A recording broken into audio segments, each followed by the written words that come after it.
Straight all day. Now tuned into the show where you learn the discipline to show up day after day, to do the work, the confidence to put yourself out there boldly and authentically, and the mental toughness to continue showing up, doing the work, putting yourself out there even when the success you've expected to achieve has yet to be achieved. And on top of all this, you get a huge dose of personal initiative. What is that? That is the go-getter energy that moves any one of us, including yourself. It's going to make things happen instead of waiting for things to happen. And then we put all this together into a series of frameworks, approaches, insights, strategies, and techniques, all underneath the umbrella of one unifying philosophy that is called work on your game. My name is Dre Baldwin, also known as Dre All Day, and welcome to the show. And today's topic is the Leapfrog theory. We're going to talk about Leapfrog theory. Now, I'll explain what that means, of course, in a moment. Then we'll get into the topic. But before we do that, let me tell everyone I have a daily motivation text message I send out free of charge to everyone who's in my text community. This is a message that is guaranteed to keep you focused, sharp, and on point. If that sounds like where you're aiming, that sounds like where you're going, it sounds like where you want to be, then here's what you do. Text me at my number, which is 305-384-6894. And every day when I send out the daily motivation text message, you'll be receiving that message straight to your phone free of charge every single morning. Number is listed down below in the show notes as well. And also remind everyone, if you haven't gotten your free copy of my book, The Third Day, go get it at thirddaybook.com. And if you are a person who's ready to go to the next level after the books and you want to work with me directly, let me tell you, first of all, you should watch my 45-minute training. And this is for you, those of you who are business minded, specifically about increasing the revenue in your business. We have different ways of doing that. I'm going to tell you the 5 steps to increase the income in your business without running yourself into the ground in the process of doing it, because I know many of you are probably doing a lot of hard work already. So I'm not just going to tell you how to work harder. I'm going to tell you how to work smarter and do this in a process-driven way. Go to workonyourgame.net, watch the free 45-minute training, and if you are so inclined, at the end of that training, I will share a link to where you can get on my calendar and schedule a time to talk with me directly about how to increase the income in your business by implementing the strategies I'm going to share in that training. That is at workonyourgame.net. Now, getting into today's topic of the Leapfrog theory or Leapfrog theory, period. This is about how you can leapfrog in your success. In other words, how to jump the line, how to jump ahead in line and create more success for yourself in less time than the average path would take you. And basically jumping ahead of what most people do, the path that most people follow to create success for themselves. How can you create the success faster? That's what this is about. It's about leapfrogging the process of success. So instead of having to go step 1, step 2, step 3, instead of having to follow each step one at a time, how about you were able to jump 5 steps at a time so you can get to the outcome a lot sooner and with a lot less effort. That's what we're talking about here today. I don't remember where I first heard of this phrase, but I looked it up and I found the following from a website called earlytorise.com. This sums up my points pretty well. It says this, quote, "No one has an obligation, moral, legal, or otherwise, to work his way up through the ranks. Every human being possesses an inalienable right to make a unilateral decision to redirect his career and begin operating on a higher level at any time that he and he alone believes he is ready. Period." Close quote. So what we're talking about here today is that you don't have to work your way up through the ranks. You don't have to follow the same path that other people have followed to create success. You can get that success by doing things in a different way, still systematic, but a different system that achieves your outcomes easily and more easily and faster. If that sounds like what you're interested in, then this is the right episode for you. So let's get to it. Point number 1. Today's topic, once again, is Leapfrog theory. Number 1, stop climbing the same ladders as everyone else. This is your first step. See, the first step to doing different than what everyone else is doing, like I told you in episode 1025, that the opportunity is always in the opposites. The first thing you have to do is stop doing the same as everyone else. That's the first step, is you got to stop following the same pattern as everyone else so that you give yourself the option and the opportunity to follow a different path. But if you continue following the paths of other people, there's no way you can ever stop. No way you can start following a different path from everyone else if you're still following the same path as everyone else. So in many industries, people are instructed to, quote unquote, pay their dues. And some of you are working at jobs in companies and industries right now where this is exactly what they tell you to do. Pay your dues and basically get in line behind other people who have been in the game longer than you. So when it's your turn, then it's your turn. But until it's your turn, just shut up and stand in line. If everyone is to follow this, then the people who have been in the line the longest are the ones who get to win next, and then so forth and so on. So basically, you got to put in your 20, 30 years, then you get a chance to be the winner. This works in one way. One way this does work is that the people with the most seniority get to win, and therefore everything is predictable and everything's happening in order. So in that way, it does work because you know what's happening. The problem with this challenge is just because someone has been doing something for a long time does not necessarily mean that they are good at it.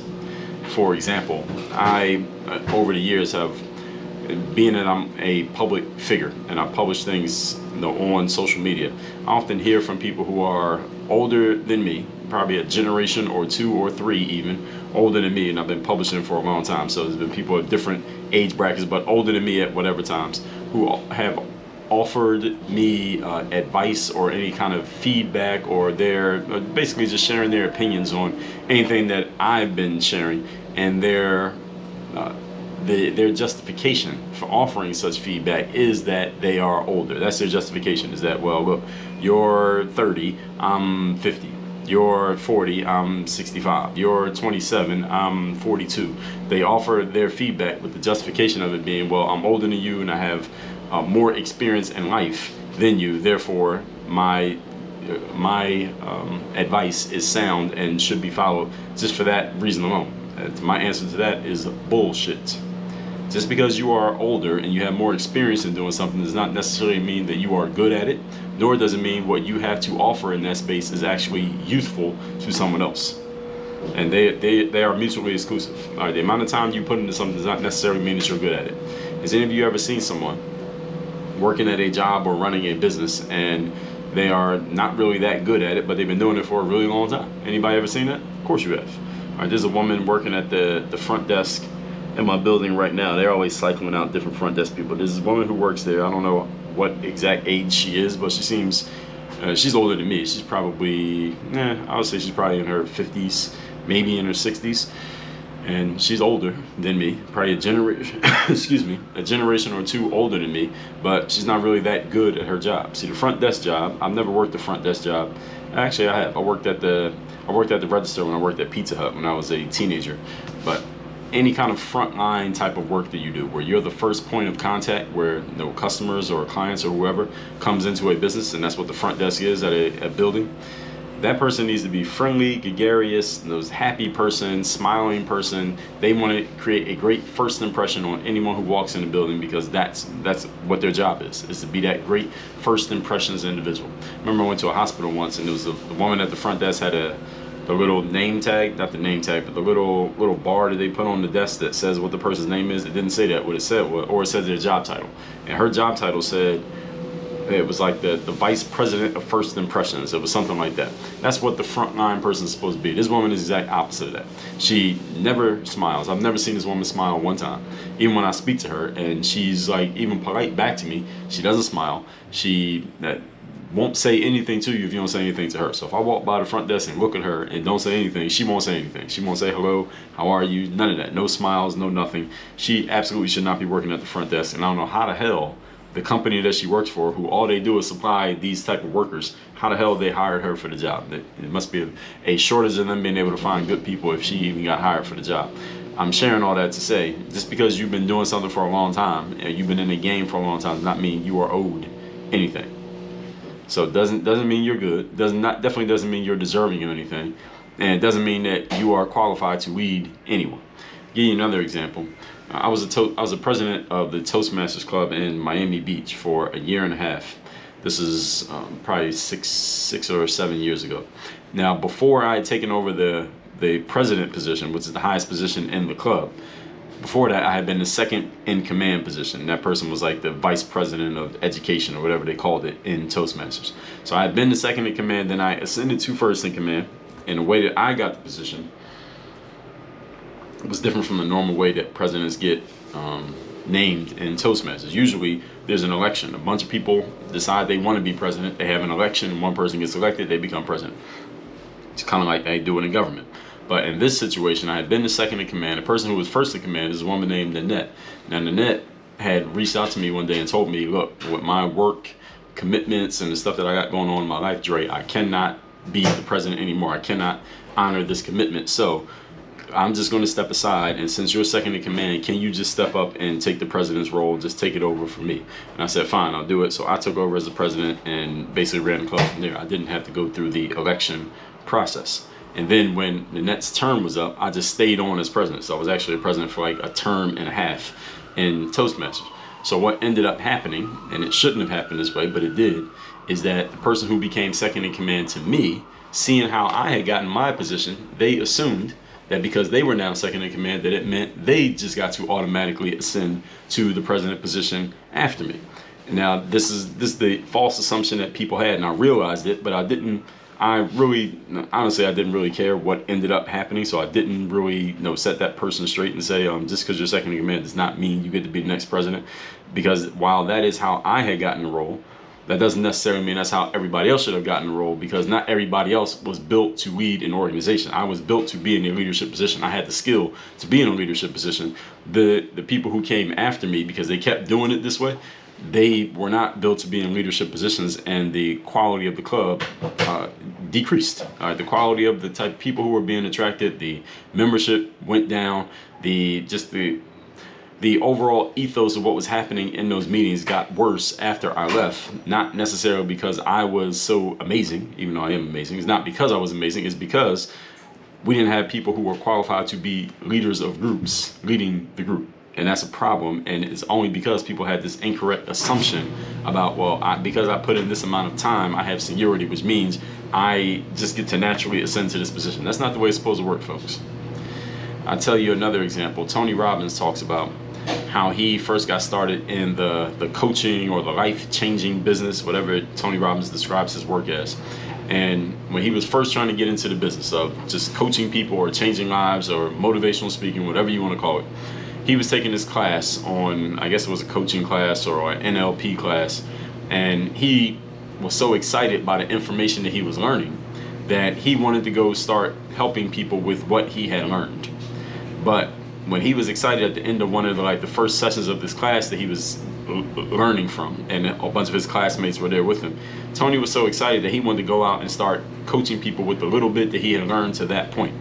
And some of his classmates tried to set him straight, and they said, no, Tony, you can't do that. What you got to do first is go through the whole certification process, then you go through an apprenticeship, and then you can go and actually work with people. But that takes 6 months, and you got to go through the process. You got to climb the ladder like everybody else has to climb the ladder. But Tony decided, well, forget that. I'm not going to do that. I'm going to buck the system and do something different.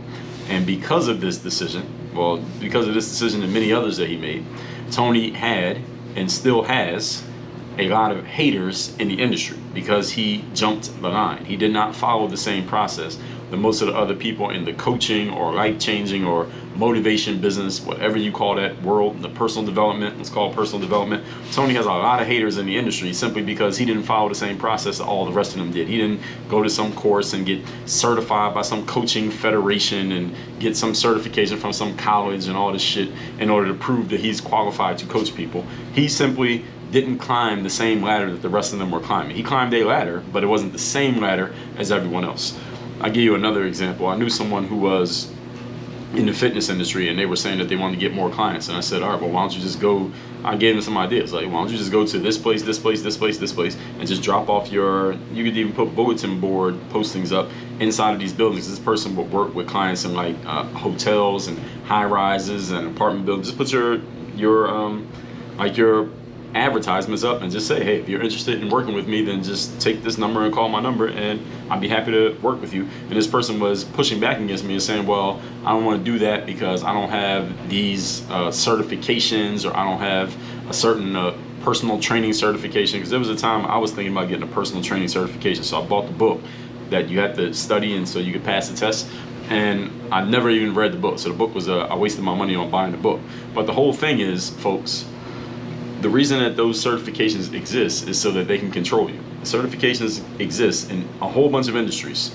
And aside from the ones that are based in something that's kind of life or death thing. So if you're in any type of healthcare industry where there's a certification, or let's say aviation where you're flying planes, and maybe something like wiring electricity in people's houses, aside from things in that category, all these other certifications are bullshit pieces of paper that are all designed to control you so that you are going through their process so that they can control when you get access to doing what you want to do in your business. For example, I work as a coach. I have never taken any courses or any specific training on, oh, here's how you coach people, because I don't need no fucking training on how to coach people. And the people who teach that shit don't have as many clients as me. They haven't done as much business as me, and they don't have the audience that I have. So why would I go to their course for them to tell me what qualifies me to be a coach? All right, and the people who follow that stuff, these are people who generally are the type of people who are generally more conforming type of individuals. I'm not that type of person, which if you listen to the show, you probably can understand. I just decided to climb a different ladder. All right, what I'm going to do is prove to people that I have the game by doing something like this show every single day. All right, you can listen to me talk. It's proof positive that I know what I'm doing. So when you work with me, all right, you're going to get even a higher level of what I'm doing here. So I don't need to get certified by some coaching federation or by somebody's certified coaching process that proves that I'm qualified to be a coach. That's all nonsense. That is all designed to have everybody climbing the same ladder so that they can control the flow of the business. I'm not saying that you're a bad person or you're some kind of dummy if you have one of these certifications or you're in the process of getting one. I'm just letting you know that there are other options. You don't have to climb the ladder that they put in front of you. You can climb a different ladder, but you have to have the courage to tell them, look, I'm not going to follow your process, I'm going to follow my own. And then you got to prove yourself correct. Point number 2. Today's topic, once again, is leapfrog theory. Number 2, look for the shortcuts.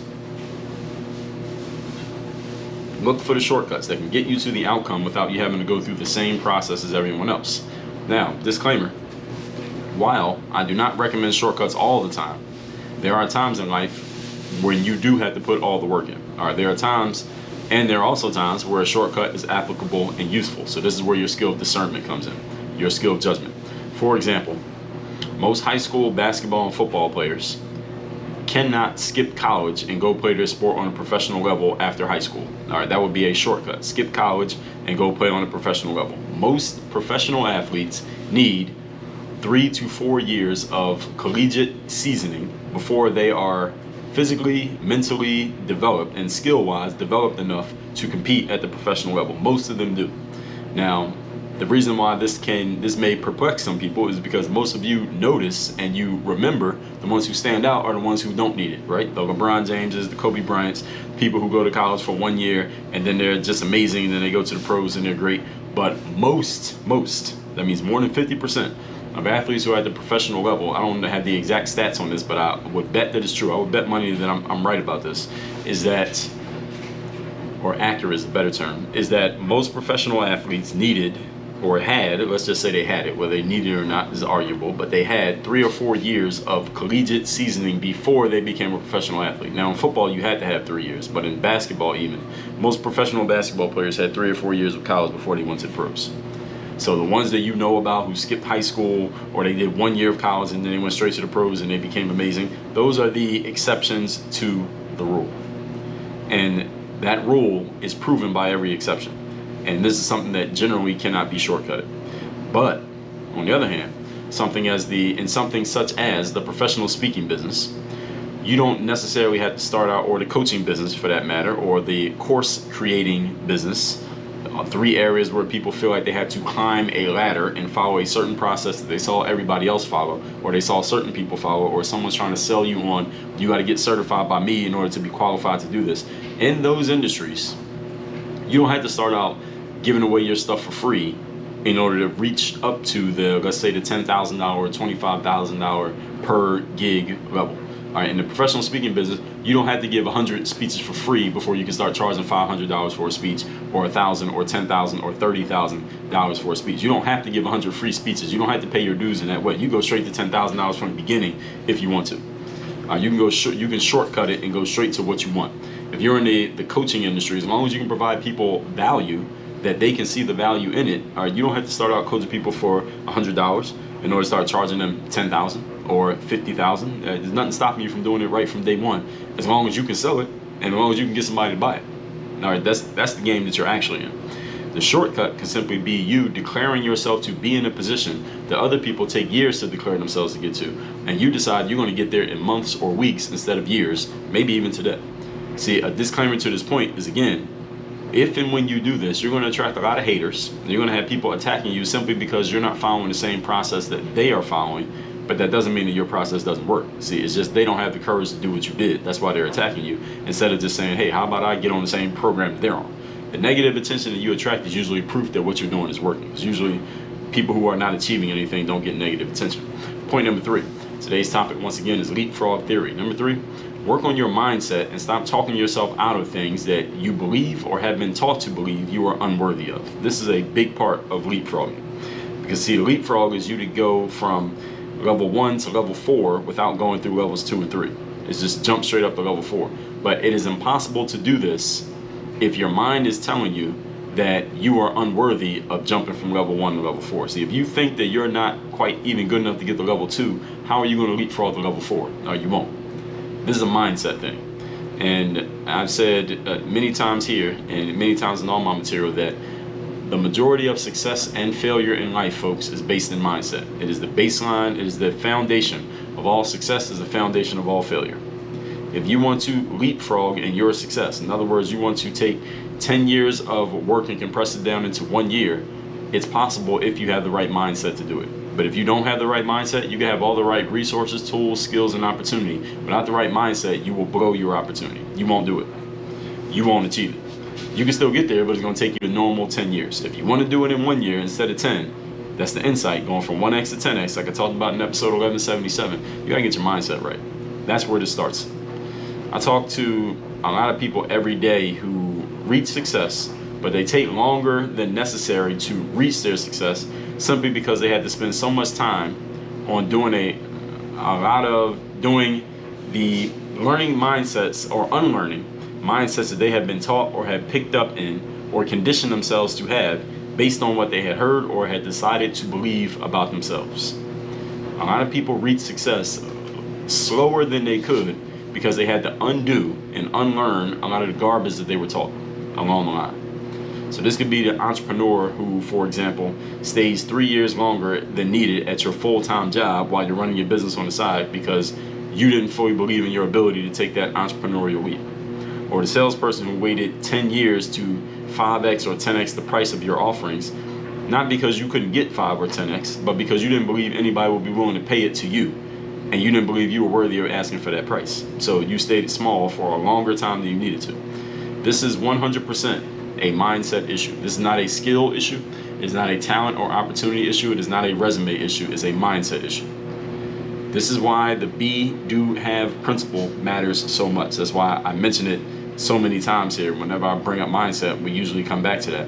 Who you are being as a person then leads to what you do, then leads to what you have. And who you see in the mirror matters more than what you are physically capable of doing. Let me say that again. Who you see in the mirror matters more than what you are physically capable of doing. So who do you see in the mirror? What is your mindset around your belief to do what it is you want to do and do it now? It doesn't have to take you a year, it can take you a month. It doesn't have to take you a decade, it can take you a year. It doesn't have to take an hour, it can take 10 minutes. It just depends on what your mindset is around what you think you are actually capable of, and also what you think you're not capable of. That matters too. With that said, let's recap today's class, which is Leapfrog theory, which is helping you understand that you don't have to follow the same process as everybody else. You can make the jump and jump ahead a few levels from everyone else just by making certain changes that all start with the way you think. Number one, stop climbing the same ladder as everyone else. And now there are some industries where paying your dues are necessary, but in other industries you absolutely do not have to do this. And keep in mind that the dues paying that you had to do, which is often literal, to build yourself up and make yourself quote unquote worthy of being at a certain level, are usually controlled by people who make money based on keeping you under control. They make their money based on, well, you got to follow this process first, and you got to take this test, and you have to get this certification, and then if you do all that, then we'll allow you to go out and start making some money in your business, while the whole time they're making money off you and the trainings that they are telling you you have to take, and the trainings that you have to pass when you absolutely don't. But you got to have the courage to say, you know what, buck the system, I'm going to do something anyway. Point number 2, look for the shortcuts. Now, I don't recommend shortcuts in everything, but there are times when taking a shortcut is necessary if you can be strategic about it and your discernment skills are sharp. So in the coaching business or the course creating or speaking business, for example, you don't have to give out a whole bunch of free material in order to start charging $10,000 or $25,000 for your services. You can give out the free stuff if you want to, but you don't have to work your way up to a high price. You can start out at the high price, and as long as you can get someone to agree to and pay it, then you're worth whatever price somebody is willing to pay. And keep in mind that if you're going to do this, that you're going to be attacked by your haters and people who feel like you're not following the same process that they are, because they're right, you're not following that process. But understand that the negativity you get from your haters is usually a sign that you're doing something that's actually working. And point number 3, work on your mindset. Stop talking yourself out of things that you believe or things that you have been taught to believe that you are unworthy of. This is mindset. This is the mental game, and the mental game is a big part of any of you wants to increase your income. You want to make more revenue in your business. One of the biggest pieces that will help you do it is getting your mindset right. You got to be clear on who you are, who you're not, what you're into, what you're going for, and what you don't want. If you're not clear on these things, then other people make these decisions for you. So sometimes people just move themselves to action too late or too slowly. Like the entrepreneur who stays several years at their long-time job just because they don't believe in their own ability to take the entrepreneurial leap. Or the salesperson who waits years to get the same product that they could have got 10 years ago. They're finally getting it now, and they got to pay 10 times the price because they waited so long. Or they thought they weren't believing asking anybody for the price that they ended up charging based on the information that they got. This is a 100% mindset issue, folks. It is not a skill issue. It is not a resume issue. This is why the Be Do Have principle matters so much. So the question is, who do you see in the mirror, and does that matter more than what you are physically capable of doing? And the answer to the second question is absolutely it does. Who you see in the mirror matters a lot more than what your physical resources or tools or abilities are. And that's why the Be Do Have principle is what it is, and that's why all of you should be writing in your mental workbook right now as I speak. So with that said, text me to get my daily motivation for free every single day. And a text message to your phone every day. My number is 305-384-6894. And those of you who are business-minded business professionals, I want you to go to workonyourgame.net, access my free 45-minute training, 5 steps to easily increase your income without running yourself into the ground in the process, even if that's what you're already doing. It's at workonyourgame.net. Training is free. Work on your game. Dre all day.